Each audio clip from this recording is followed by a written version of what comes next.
going rock climbing together. We're going on an adventure. What if a cop drives by and sees you filming? Filming while driving? That's Yeah. not a big problem. Brad has some weird dreams sometimes. I had this dream. I'm just walking down the street, kind of a cloudy day. I'm kind of in this like weird suburban neighborhood. It feels like it's spring. The grass is green. People are heading to this field wanting to play sports. So I'm like, I'm gonna go hang out at this field. I run into MKBHD, Marquez Brownlee. Super excited. So starstruck.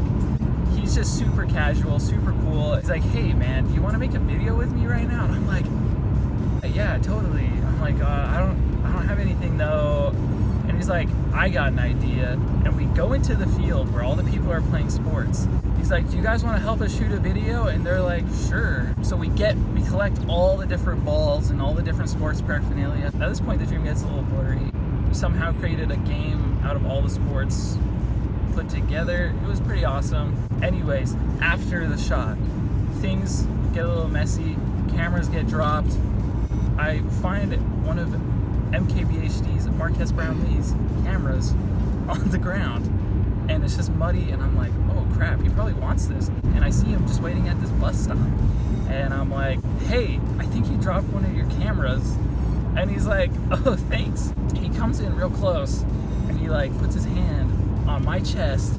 He's like, you should come over. I was like, well, I got a wife.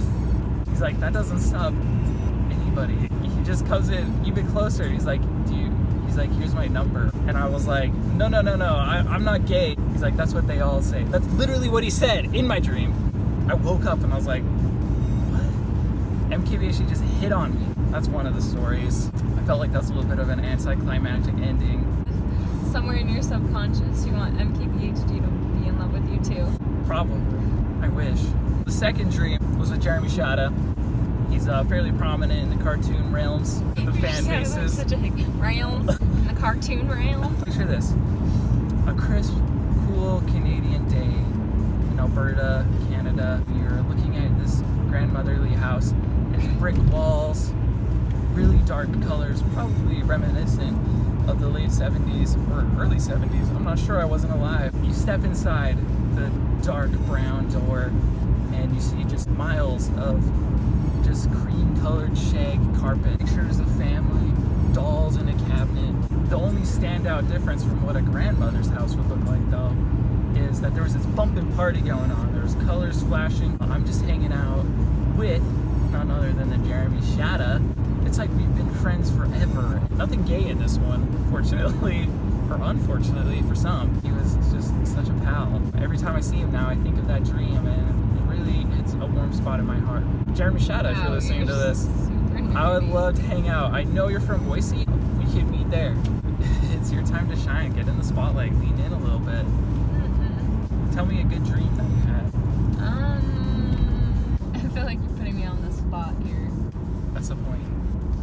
Brad and I like to tease each other sometimes.